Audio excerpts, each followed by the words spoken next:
Boa tarde a todos. Já estamos um bocadinho com o avançar da hora, mas parece-me que este debate sobre as especialidades e sobre as competências acrescidas, ou seja, sobre o desenvolvimento profissional que tem sido desenvolvido nestes últimos 3 anos, é importante para vocês perceberem como é que a Ordem está a desenvolver a valorização dos processos formativos e da experiência profissional dos enfermeiros no âmbito da certificação de competências. Assim, com este debate, pretendemos clarificar todo este processo e mostrar toda a regulamentação que tem sido desenvolvida nestes 3 anos de mandato. E temos, para isso, o enfermeiro Luís Barreira, vice-presidente do Conselho Diretivo da Ordem dos Enfermeiros, e a enfermeira Ana Fonseca, presidente do Conselho de Enfermagem da Ordem dos Enfermeiros. E eles vão falar de todo este processo de desenvolvimento profissional.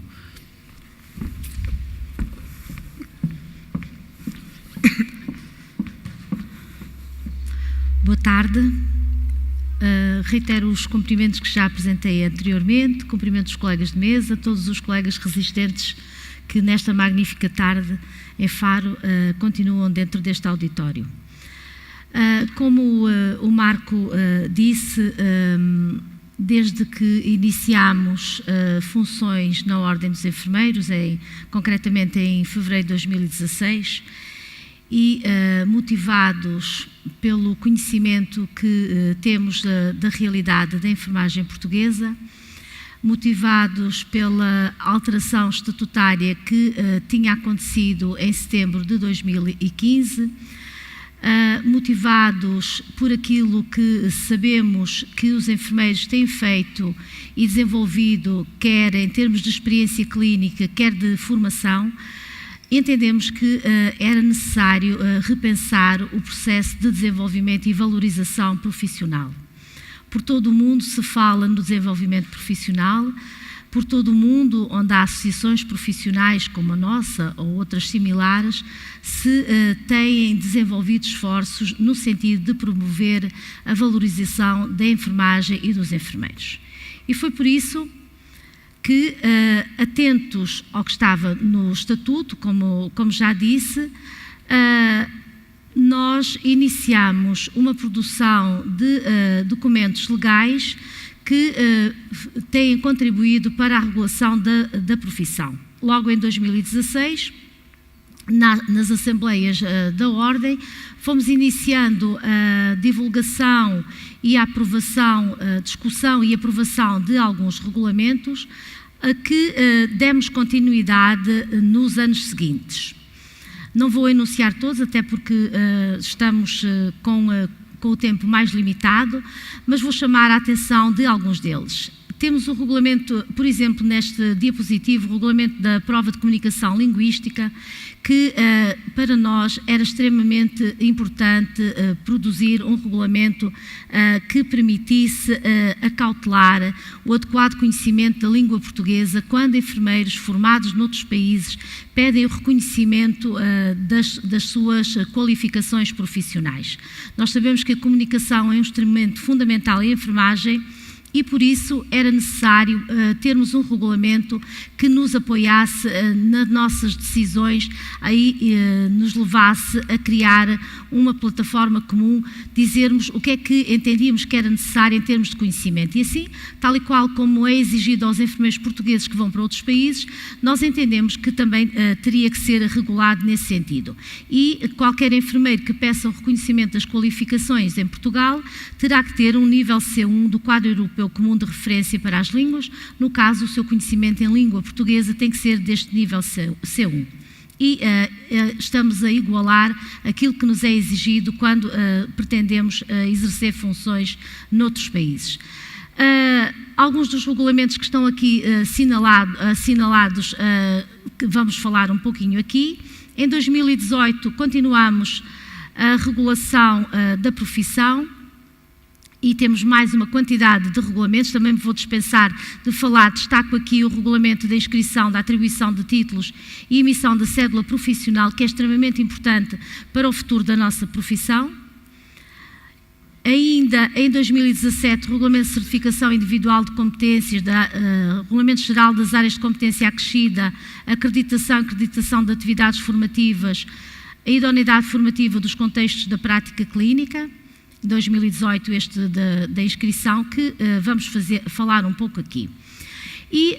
começo por me deter com mais detalhe no regulamento da acreditação e acreditação das atividades formativas. Sabemos que os enfermeiros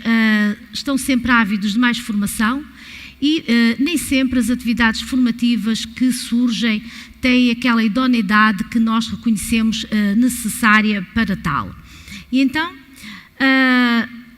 foi produzido um regulamento que estabelece as normas relativas à acreditação e acreditação das atividades formativas e que é aplicável às instituições, organizações formadoras e outras promotoras de atividade de caráter formativo e científico, que atividades formativas sejam de relevante interesse para o desenvolvimento da enfermagem e aplicável, obviamente, aos membros efetivos da Ordem. Qualquer candidatura à acreditação de uma ou mais atividades é apreciada por uma comissão designada Comissão de Acreditação e Acreditação das Atividades Formativas, que nós designamos por CACAF, para ser mais simples, e há um conjunto de critérios que foram definidos para se atribuir à acreditação daquela atividade. Entre eles destaco a pertinência do tema para o desenvolvimento da enfermagem, a atualidade e relevância do tema para a enfermagem, a relevância dos objetivos da atividade, a integração de enfermeiros quer na comissão organizadora, quer na comissão científica da atividade, se for aplicável, e evidência da qualificação e reconhecido mérito dos membros das comissões, se aplicável, bem como de formadores e outros intervenientes. Com a atribuição da acreditação é emitido um certificado onde consta a identificação da atividade acreditada, o período de validade e o número de créditos que são atribuídos. E tem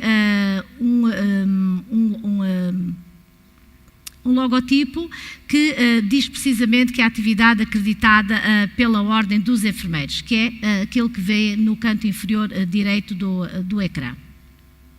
Portanto, há um processo que a entidade que oferece aquela atividade formativa vai submeter a essa candidatura. Esta comissão que eu falei, a CACAF, faz uma apreciação, verifica o cumprimento dos requisitos e, sendo acreditada aquela atividade formativa, atribui os créditos de desenvolvimento profissional e eles serão depois inscritos no processo individual daquele enfermeiro. E se é importante as atividades formativas que os enfermeiros vão desenvolvendo, também é importante que a sua experiência profissional e as atividades, a formação que vai desenvolvendo seja considerada, seja tida em conta. E por isso surge um regulamento da certificação individual de competências. Às vezes os enfermeiros diziam, e provavelmente aqueles que desconhecem esta regulamentação, continuam a dizer que faço tanta formação e para nada me serve, vou tendo mais conhecimentos, mas depois não é valorizada. E com este regulamento pretende-se sim que seja valorizada a formação e a experiência profissional. Portanto, a certificação de competências não é mais do que um ato formal que vai permitir reconhecer, validar e certificar os conhecimentos, as habilidades e atitudes nos diversos domínios de intervenção. E permite-nos valorizar, atestar a formação, a experiência e a qualificação dos enfermeiros numa determinada área e verificar outras condições que são exigidas para o exercício da enfermagem.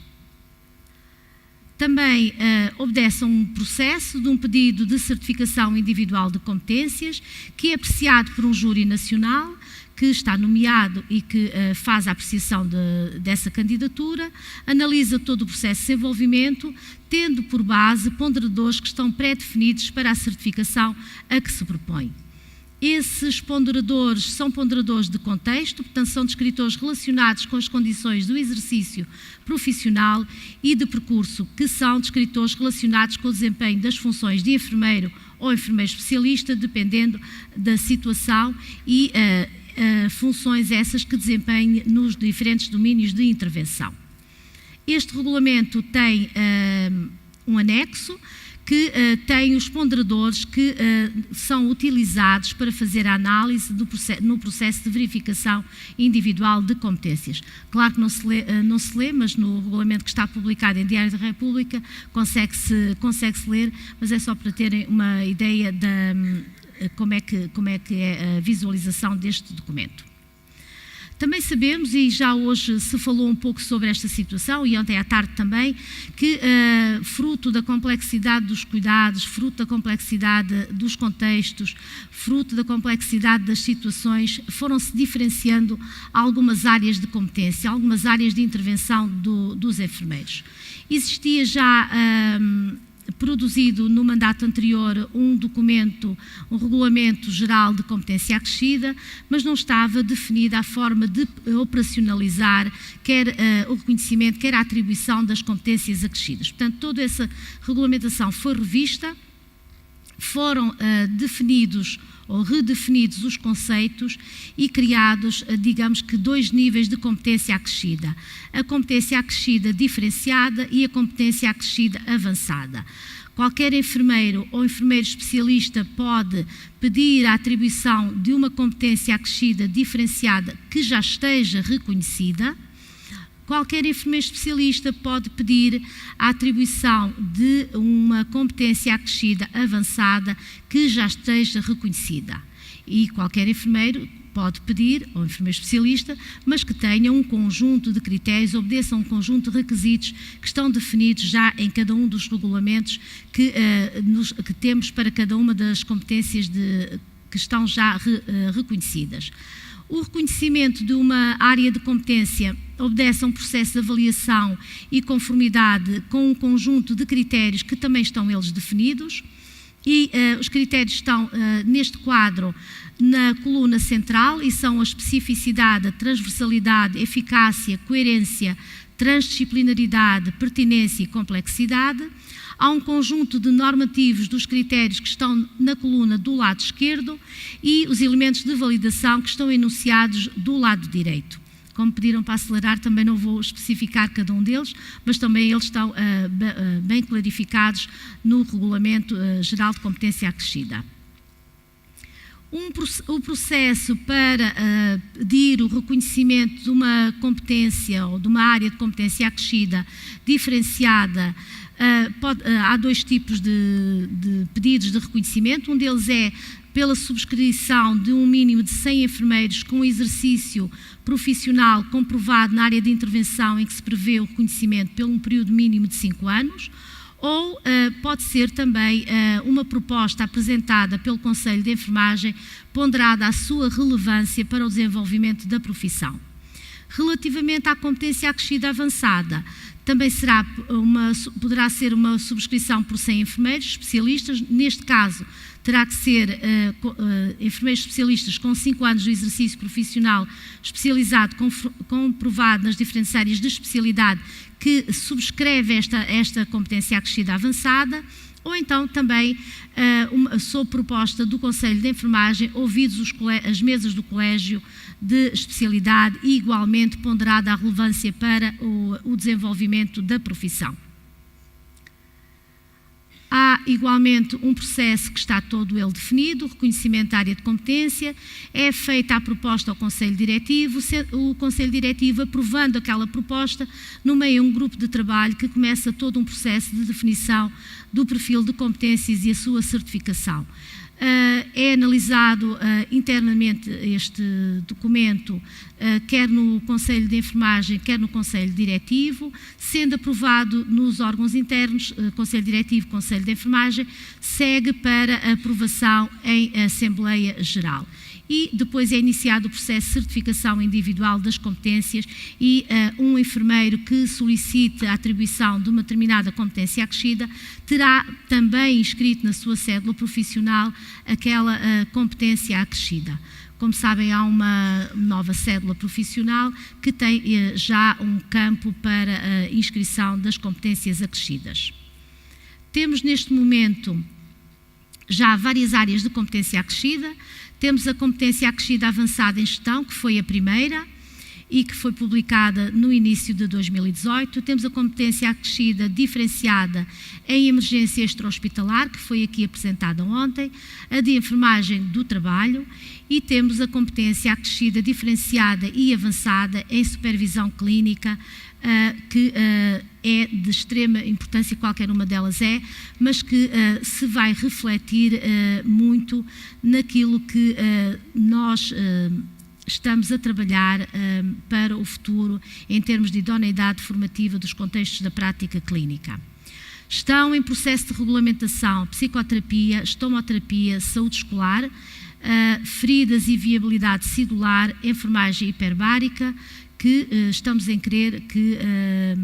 algumas delas ainda ficarão concluídas durante este ano e outras no início de 2019. Durante o ano de 2019, como já disse de manhã, vamos iniciar trabalhos para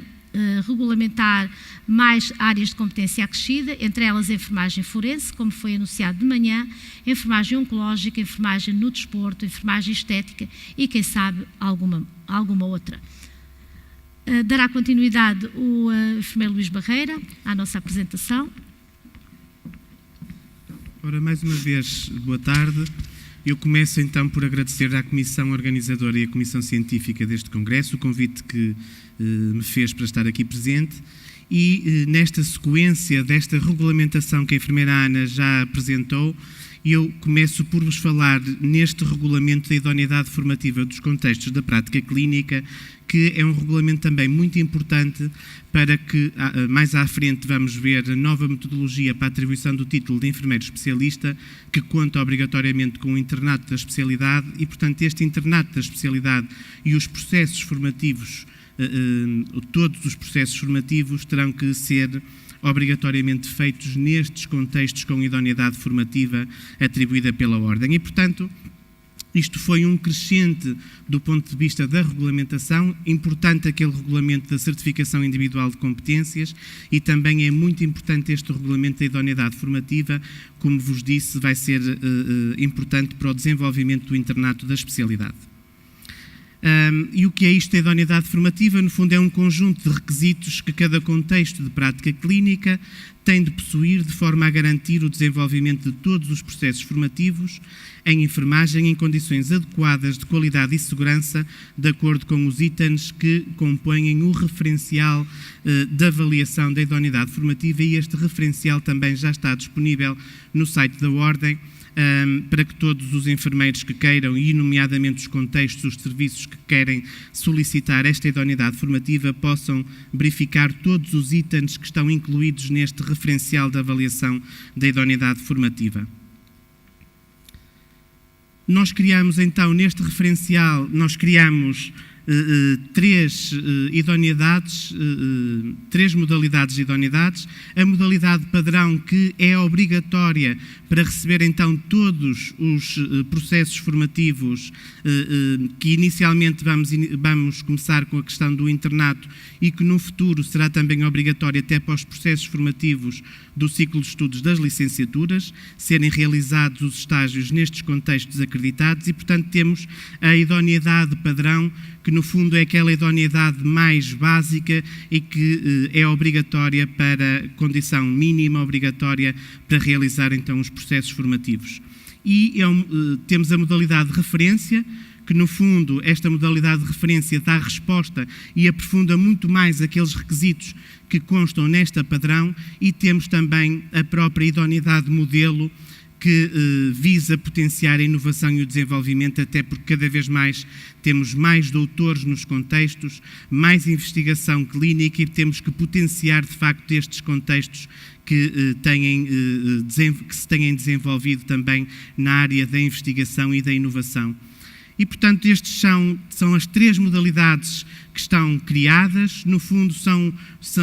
todos os critérios são cumulativos. Eu, para ter uma idoneidade de referência, eu tenho que cumprir com todos os requisitos da padrão, e eu, se quiser ser um serviço modelo, eu terei que cumprir com todos os requisitos, quer da referência, quer do padrão. Estamos a falar aqui em alguma progressividade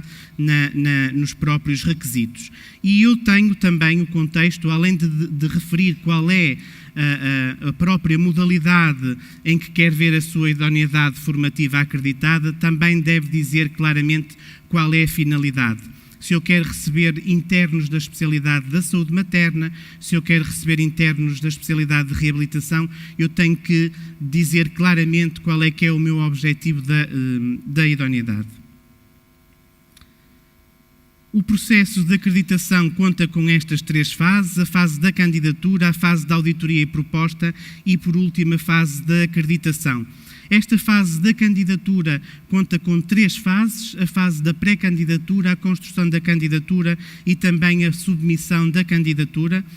seguida de um relatório da auditoria e, por fim, a acreditação. Todo este processo será desenvolvido, estamos a contar até ao final do ano ter desenvolvido no balcão único da Ordem, e, portanto, os contextos podem iniciar, em princípio, no final do ano, este pedido desta acreditação, iniciando então com esta fase da candidatura. Temos uma equipa própria da Ordem que faz também, que vai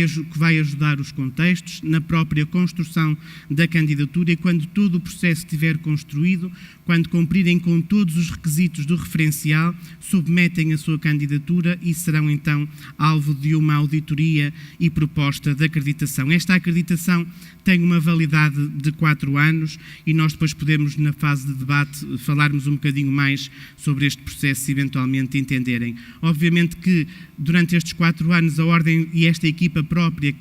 vai acompanhar e vai mantendo atualizado aquele contexto, e no último ano, portanto no 3º ano, vai notificar aquele contexto para saber se ele quer manter a mesma modalidade do ponto de vista da acreditação ou se quer mudar da própria modalidade. Isto tudo, aquilo que a enfermeira Ana falou, e neste caso este regulamento da idoneidade formativa, são regulamentos que teríamos que os construir para chegarmos a este regulamento, que no fundo é o regulamento de chapéu, em que define claramente como é que a Ordem atribui o título quer de enfermeiro, quer de enfermeiro especialista. E este regulamento para nós é um regulamento muitíssimo importante, foi homologado por despacho do Sr. Secretário de Estado Adjunto e da Saúde em maio de 2018 e, portanto, abriu aqui a porta, de facto, a uma nova metodologia de atribuir o título de enfermeiro especialista, onde incluímos no seu capítulo 3º o internato da especialidade. E, portanto, vimos com muito agrado esta homologação por parte do Ministério da Saúde e que abriu a porta aqui, obrigatoriamente, também a uma negociação do próprio internato da especialidade. Nós já tivemos 3 reuniões com os membros do Governo anterior, do Ministério da Saúde anterior. Estamos agora, para a semana, vamos ter uma reunião com este novo gabinete do Ministério da Saúde e esperamos, de facto, continuar com os trabalhos relativamente a este internato da especialidade, porque ele carece, de facto, de um regime jurídico específico, um decreto-lei, conforme acontece também com outros profissionais, que retrate claramente todo o processo formativo do internato da especialidade. Portanto, nós tivemos aqui a necessidade, nesta fase transitória, de criar aqui algumas regras para que todos os enfermeiros saibam e também para que as escolas saibam, até termos o novo regime jurídico, até a entrada em vigor deste regime jurídico, como é que se processa, nomeadamente, a atribuição do título de enfermeiro especialista, sendo que depois, após a entrada em vigor deste regime jurídico, entra obrigatoriamente o regulamento da atribuição do título, a definição desta nova metodologia com o internato da especialidade, e entra então em vigor. E, portanto, criamos um regime transitório até à entrada em vigor do regime jurídico e sabendo que o próprio estatuto, e isto desde que nós, enfim, já na campanha nós entendíamos que era importante que o percurso para a atribuição do título de enfermeiro especialista não poderia ser igual para um enfermeiro que tem 15 anos de exercício profissional ou para um enfermeiro que tem 2 anos de exercício profissional. Teríamos de ter em consideração todos os processos formativos que aquele enfermeiro foi fazendo ao longo do seu exercício profissional e também, importante, a sua experiência profissional deveria ser tida em consideração para a atribuição do título de enfermeiro especialista. Esta é, no fundo, a definição que tem no próprio Estatuto, de que forma é que a Ordem pode atribuir um título de enfermeiro especialista. Ele já estava consagrado na primeira alteração estatutária de 2009, mas não houve depois a devida adequação à regulamentação. Ele ficou na mesma espelhado na segunda alteração estatutária em 2015 e diz que a ordem para atribuir um título de enfermeiro especialista, ela é atribuída a um enfermeiro após a ponderação dos processos formativos e a certificação de competências numa área clínica de especialização nos termos do regulamento da especialidade. E é exatamente nisto, homologado também pelos membros do Governo, e é tendo em conta estes regulamentos da especialidade, que para além de toda aquela regulamentação que nós vimos, tivemos que elaborar também os regulamentos das próprias áreas de especialidade. E, portanto, homologamos também, além de aprovar em Assembleia Geral, foram também homologados pelo membro do Governo, pelo Secretário de Estado também em maio de 2018, e temos então a saúde infantil e pediátrica. Dentro da enfermagem comunitária criamos as 2 áreas de enfermagem de saúde comunitária e saúde pública e a área da saúde familiar. Dentro da médico-cirúrgica criamos 4 áreas novas de especialidade: a pessoa em situação crítica, a pessoa em situação paliativa, a pessoa em situação perioperatória e a pessoa em situação crónica, e também o próprio regulamento das competências específicas da saúde mental e psiquiátrica. Aguardamos a homologação de 2 regulamentos, que é da saúde materna e obstétrica e também da enfermagem de reabilitação. Aguardamos a homologação para posterior publicação. A par desta regulamentação destas competências específicas e desta criação das novas áreas de competência, definimos claramente o programa formativo de cada uma das áreas de especialidade e também os padrões de qualidade dos cuidados especializados e que brevemente estarão também publicados em Diário da República. Portanto, de uma forma geral, estas são as áreas que neste momento estão criadas. Dentro da médico-cirúrgica, as 4 áreas que vos falei, e dentro da enfermagem comunitária também estas 2 áreas que vos falei. Posto isto, teríamos que criar então aqui algumas normas transitórias nesta questão da atribuição do título de enfermeiro especialista, tendo em conta que estamos a aguardar esta negociação do internato, estamos a aguardar por este regime jurídico do internato da especialidade, teríamos que definir aqui algumas questões que são importantes e que, relativamente ao próprio regulamento que a enfermeira Ana vos falou, da certificação individual de competências, ele já entrou em vigor após a sua publicação e, portanto, temos aqui algumas situações que precisamos de clarificar. Estas regras foram definidas através de uma circular normativa onde explicamos os procedimentos, quer para os enfermeiros, que neste caso chamamos candidatos a título de enfermeiro especialista, e também para as escolas. E criamos então, enfim, 2 vias para atribuir o título de enfermeiro especialista. Atualmente, e eu não me vou prender muito sobre esta via, a via da Comissão de Atribuição de Títulos, que é um órgão nacional e que tem a sua atribuição, uma das suas atribuições é de facto atribuir o título de enfermeiro e de enfermeiro especialista. E hoje ainda temos cursos de pós-licenciatura a funcionar nas escolas e temos também os cursos de mestrado, ambos os cursos com pareceres favoráveis da Ordem e sempre com parecer favorável para depois poder ter a atribuição do título de enfermeiro especialista e, portanto, esta vertente, esta via de atribuir o título de enfermeiro especialista mantém-se até ao regime jurídico, até à implementação do internato da especialidade. Portanto, hoje, qualquer enfermeiro que frequenta e conclui com aproveitamento um mestrado numa área clínica ou um curso de pós-licenciatura numa área clínica, que esse mesmo curso tenha tido e obtido um parecer favorável da Ordem, terá obrigatoriamente, por esta via da Comissão de Atribuição de Títulos, a atribuição do título de enfermeiro especialista. Mas, de facto, com a própria homologação e a publicação do regulamento da atribuição de títulos, abriu esta via de atribuição de títulos, a via pela Comissão de Certificação Individual de Competências, que vos vou clarificar. E, portanto, podem, neste momento, se requerer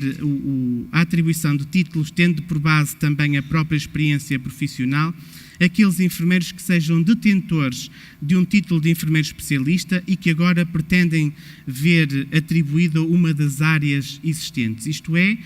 encaixamos nesta alínea A todos aqueles enfermeiros, por exemplo, que têm uma especialidade da médico-cirúrgica e que hoje querem ver reconhecida, por exemplo, através de processos formativos, a sua experiência à área, por exemplo, de paliativos ou à área do doente crítico ou do doente crónico ou até mesmo do perioperatório.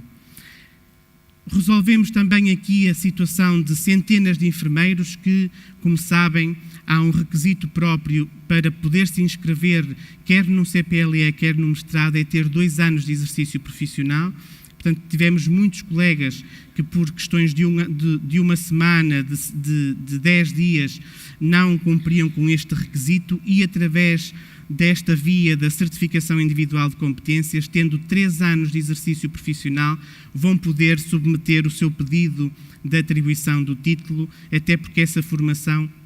foi feita exatamente nos mesmos moldes, mas faltava cumprir com o requisito dos 2 anos e estes colegas agora com 3 anos de exercício profissional vão poder submeter à Ordem o pedido de atribuição do título de enfermeiro especialista. E temos também aqui a outra situação de colegas que fizeram formação pós-graduada nas diversas áreas de especialidade que agora estão reconhecidas e estão aprovadas pela Ordem, em paliativos ou perioperatório ou saúde familiar, por exemplo, que fizeram formação pós-graduada, que obviamente, como não estavam criadas estas áreas de especialidade, os próprios cursos não tinham o parecer da Ordem, mas que por esta via, tendo em conta também a própria experiência profissional e estes processos formativos, vão poder ver também atribuído o título de enfermeiro especialista. Não estamos a falar, obviamente, de formação em e-learning ou outro tipo de formação pouco credível. Existem critérios para esta formação pós-graduada e que brevemente estarão disponíveis também no site da Ordem todos os requisitos necessários para que os enfermeiros que fizeram e que apostaram nesta formação ao longo da vida e também na sua própria experiência profissional possam ver agora reconhecido esse esforço na atribuição do título de enfermeiro especialista. Conforme vos disse, este processo de atribuição de títulos será desenvolvido através do balcão único da Ordem. Eu espero que todos já se tenham registado no balcão único. Criámos este balcão único exatamente para aproximar a Ordem aos enfermeiros, para que os enfermeiros não tenham a necessidade constante de se deslocar às secções regionais e, portanto, através deste balcão único podem aceder a muitos pedidos, nomeadamente a este pedido também de atribuição do título de enfermeiro especialista e que devem juntar todos os documentos, um portfólio que traduz a aquisição do desenvolvimento das suas competências específicas para o pedido de atribuição de títulos. Para as escolas não vou estar a centrar muito, também como vos disse, criámos também aqui algumas orientações que já não são novas, mas que dizem respeito também aos próprios certificados da emissão no final da formação pós-graduada ou do mestrado e definimos também claramente até a implementação do regime jurídico que os cursos que a Ordem e os próprios planos de estudos que a Ordem recebe para parecer têm que ser conducentes a grau de mestre e têm que ter um mínimo de 90 ECTS, exceto o da área da saúde materna e obstétrica, que tem que ter obrigatoriamente 120 ECTS decorrente da própria diretiva comunitária. E eles devem ser organizados em 45 ECTS no mínimo que é da parte teórica, um conjunto de unidades curriculares que estão definidos no próprio programa formativo de cada uma das áreas de especialidade, exceto também a área da saúde materna, que terá que ter obrigatoriamente 60 ECTS, e o restante plano de estudos terá que ter aqui a componente de estágio e relatório, e que depois terá este estágio e relatório próprio internato da especialidade, e vamos ver um bocadinho mais à frente. E depois, com a entrada em vigor do regime jurídico, no âmbito do internato da especialidade em enfermagem, a componente clínica vai decorrer em contextos de prática clínica integrados em serviços e estabelecimentos de saúde, quer do setor público, privado ou cooperativo e social, e que tenham tido esta idoneidade formativa atribuída pela Ordem e, obrigatoriamente, quando eu atribuo a idoneidade formativa, eu também vou atribuir a capacidade formativa que aquele contexto vai ter para receber quer os internos da especialidade, quer também nos processos formativos da licenciatura. Posto isto, vou-vos apresentar então a nova metodologia da atribuição do título de enfermeiro especialista, que já está, como eu vos disse, retratado no regulamento da atribuição de títulos, no seu capítulo 3º, e que entra em vigor também com a entrada em vigor do internato da especialidade. E, portanto, em termos de fases que estão lá caracterizadas, há uma fase de candidatura, depois temos aqui a fase da certificação individual de competências, isto é, há uma comissão nacional que vai avaliar aquele percurso daquele enfermeiro, tendo em conta os processos formativos e a sua experiência profissional, e vai verificar se todos os requisitos estão cumpridos e vai fazer a sua admissão ao internato da especialidade. Depois temos a fase do internato da especialidade e, no final, vamos certificar aquelas competências para a atribuição do título de enfermeiro especialista. Dizer-vos que o enfermeiro, quando vai fazer a sua candidatura a título de enfermeiro especialista, ele terá que ter obrigatoriamente 4 anos de exercício profissional e deve já trazer um curso de especialização realizado numa instituição de ensino superior com o mínimo de 45 ECTS e que deve corresponder àquele programa formativo que vos falei agora há pouco. A tal comissão vai avaliar, tendo em conta também descritores que neste momento estão a ser organizados também pelos colégios da especialidade, pode solicitar obrigatoriamente informações adicionais também ao candidato e vai propô-lo depois para a admissão ao internato da especialidade. No regime jurídico há de ficar, de facto, retratado todas as fases de admissão, a fase de seriação ao internato, e o internato, no fundo, é um período formativo em exercício profissional, numa área clínica de especialização, que vai permitir eu validar e certificar as competências do enfermeiro para depois poder atribuir o título de enfermeiro especialista. No pré-regime jurídico que já apresentamos no Ministério, incluímos todos os procedimentos de acesso, a questão do desenvolvimento formativo do próprio internato, com as competências descritas de todas as entidades que estão envolvidas, que se pretende que seja obrigatoriamente a CSS, as entidades de saúde do setor social, cooperativo e privado também, e, obviamente, a Ordem dos Enfermeiros. Incluímos também nesse pré-projeto, e é esta a nossa proposta, é que haja a abertura de 2 períodos por ano do internato da especialidade, que a dedicação ao internato que seja a tempo inteiro, que é um período de experiência de natureza profissional que é remunerado, não é como hoje o enfermeiro tem 35 horas de exercício no serviço de medicina e depois precisa de ir fazer no bloco de partos, por exemplo, se estiver a tirar a especialidade da saúde materna, mais 35 horas, portanto, é no seu tempo de exercício profissional, remunerado, realizado em contexto de idoneidade formativa, também certificados pela Ordem, com a indicação de um supervisor clínico que tenha a competência acrescida atribuída pela Ordem, e a colocação em áreas de especialização dos candidatos do internato é efetuada também em função das próprias idoneidades e capacidade formativa que é atribuída a cada um dos contextos. Incluímos também enfim, a organização do próprio internato, e obviamente que terá que haver uma comissão nacional deste internato e também coordenações regionais e coordenações locais do próprio internato, e temos aqui a própria comissão de certificação individual de competências e as subcomissões regionais que vão fazer o acompanhamento também do internato da especialidade. Terminado o internato da especialidade, haverá um momento de discussão pública de um relatório e é aprovado ou não aprovado, isto é, eu certifico ou não certifico as competências, eu atribuo ou não atribuo o título de enfermeiro especialista. De uma forma muito geral, temos este fluxograma que, no fundo, define um bocadinho daquilo que é a nossa proposta em termos de desenvolvimento profissional, e podemos ver que hoje um enfermeiro que se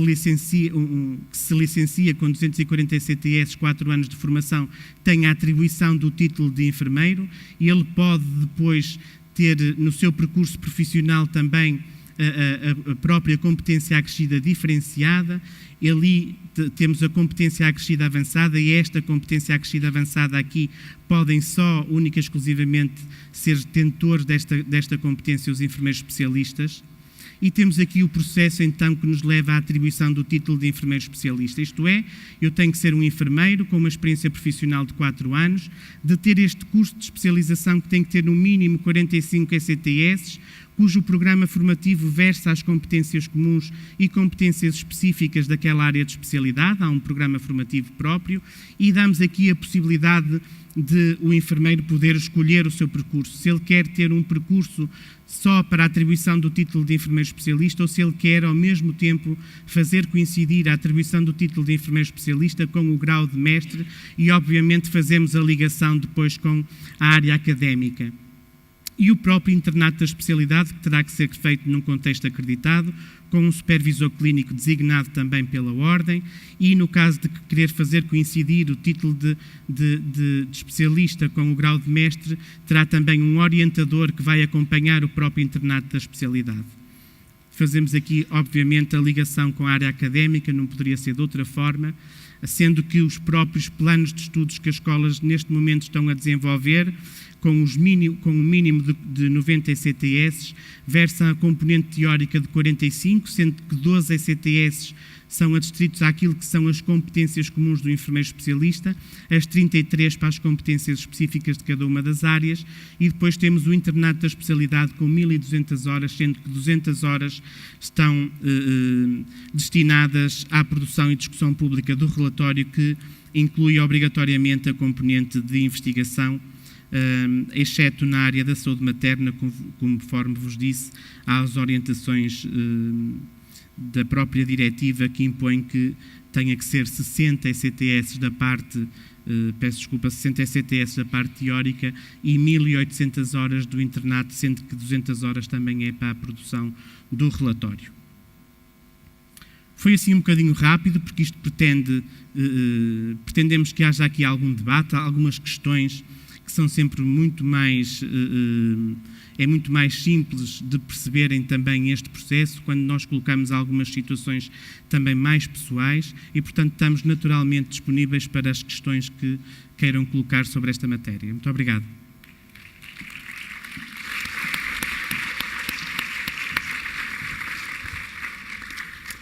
Muito obrigado, enfermeiro Luís. Agora abro um pouco à plateia para perceber se existe alguma questão que queiram colocar ao enfermeiro Luís ou à enfermeira Ana.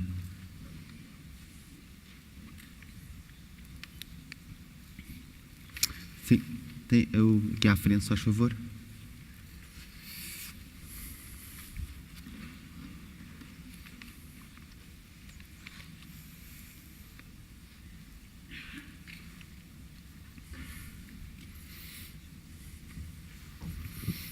Olá, muito boa tarde. A minha questão prende-se com as competências acrescidas que se teve aqui a falar,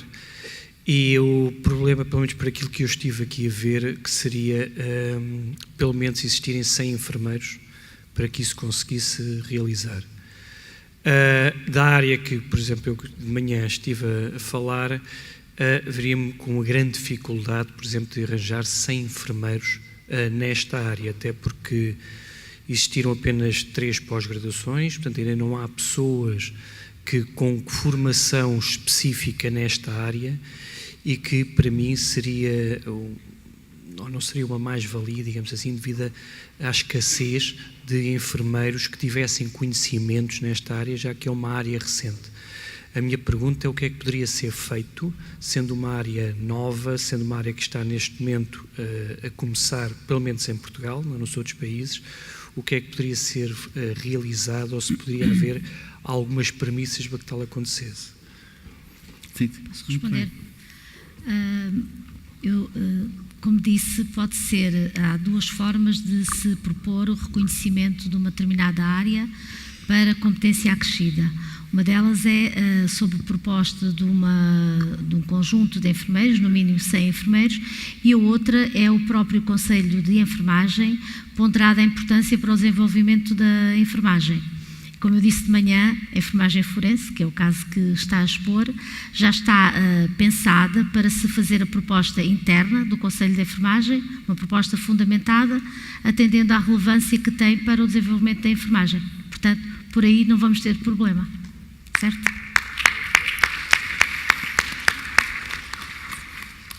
Mais alguma questão? Sim. Esta luz é terrível. É o foco. Boa tarde. A minha questão vai relativamente aqui à área da supervisão por profissional com competência acrescida no que diz respeito à certificação posteriormente. A minha questão é a seguinte: tal como nos dias de hoje nós somos supervisores, não propriamente certificados pela Ordem dos Enfermeiros, mas todos os enfermeiros somos, tal como o Código nos diz, somos formadores dos nossos alunos, quer seja de licenciatura, quer seja de mestrado e pós-licenciatura, e não somos remunerados para tal. A minha questão vai ao encontro disto. Uma vez sendo reconhecida a competência acrescida de supervisão, estes supervisores vão ou não vão ser remunerados para acompanharem estes colegas do internato? Porque hoje em dia eu noto muito isto relativamente aos meus colegas e a mim também, porque temos alunos de licenciatura, de especialidade, constantemente nos nossos serviços, queremos dar o nosso melhor, ficamos horas a fios a trabalhar com estes alunos, se nos quisermos dedicar, porque a seguir eles vão ser nossos colegas e queremos pessoas certificadas a trabalhar connosco, mas é muito difícil depois não sermos reconhecidos como tal e não nos remunerarem essa mesma função. Portanto, vai um bocadinho a este encontro. Muito Obrigada. Muito bem, eu vou aproveitar para dizer uma coisa que não vos disse, exatamente à espera das questões. Nós, antes de iniciarmos este processo do regime jurídico do internato, obviamente que tivemos que fazer um estudo de impacto em termos financeiros também, e criámos 3 cenários. Fizemos um estudo em conjunto com a Universidade do Porto, que podem depois verificar no site, e que fizemos 3 cenários do ponto de vista do impacto também financeiro, além de outros indicadores que estão no estudo, a 5, 10 e 15 anos. E, de facto, e colocamos esta questão do supervisor com uma dedicação a 10% do seu tempo de trabalho dedicado a cada interno, sabendo que não pode ter, eu agora não tenho a certeza absoluta, mais do que 3 internos da especialidade. E, portanto, colocamos exatamente 10% do tempo de serviço daquele enfermeiro dedicado ao acompanhamento do aluno e também remunerado, exatamente por causa dessa questão. Mais alguma questão? Ali atrás.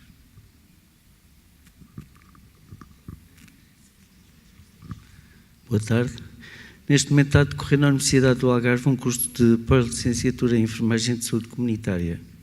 Nós temos uma unidade curricular de enfermagem de família, mas não vamos sair com acreditados como também enfermeiros de família. Neste momento não há especialidade de enfermagem de família em escola nenhuma, que eu saiba, mas já saiu o decreto-lei que os enfermeiros, para trabalharem em unidades de saúde familiar, vão ter que ser detentores dessa área de especialidade. A pergunta é: o que é que a Ordem está a pensar fazer para que os enfermeiros de comunitária possam ter competências nessa área? Muito bem. Conforme o colega disse, há um decreto-lei que coloca a obrigação de ter enfermeiros especialistas na área da saúde familiar a exercer funções nas USFs, mas não coloca um timing para em termos transitórios também, para termos esses especialistas. De qualquer forma, exatamente por causa disso é que nós criamos esta área da saúde familiar com um programa formativo próprio e com um percurso próprio e neste momento temos diversas escolas no país a submeter à Ordem processos formativos, no caso de planos de estudos do mestrado, já na área da saúde familiar. Mas estes são aqueles casos novos em que os enfermeiros vão frequentar essa formação e esse mestrado e que no final vão ter a atribuição de título. Mas conforme pudemos ver ali na apresentação, nós já hoje podemos atribuir o título de enfermeiro especialista na área da saúde familiar àqueles colegas, por exemplo, que são especialistas em enfermagem comunitária, que fizeram formação específica, por exemplo, na área da saúde familiar e que exercem funções também nestas unidades de saúde familiar. Todos os critérios e todos os ponderadores versam sempre dois pressupostos. Por um lado, aquilo que são os processos formativos que aquele enfermeiro fez e, por outro lado, aquilo que é a experiência profissional. De facto, neste momento não temos nenhum curso autorizado pela Ordem ainda no país na área da saúde familiar. Estamos a avaliar planos de estudos, conforme vos disse, que já algumas escolas submeteram à Ordem, planos de estudos do mestrado, mas por esta via da certificação individual nós temos milhares de enfermeiros no país que fizeram formação na área da saúde familiar e que podem ver, através desta formação e da própria experiência profissional, conforme vos disse, neste momento estamos a definir aqueles que são os descritores para esta ponderação, para esta certificação, para atribuirmos o título nesta área da saúde familiar. E que falamos nesta área da saúde familiar como falamos nas outras áreas também novas, nomeadamente o perioperatório, nomeadamente paliativos, que neste momento ainda não temos, mas que a partir de agora temos a possibilidade já de atribuir o título de enfermeiro especialista nestas novas áreas. Mais questões? Mais alguma questão? Então, tendo em conta que não há mais nenhuma questão, eu coloco uma que não foi colocada, que é relativamente ao enfermeiro do trabalho. Neste momento temos uma regulamentação da DGS, mas também temos o regulamento de competência acrescida em enfermagem do trabalho. Como é que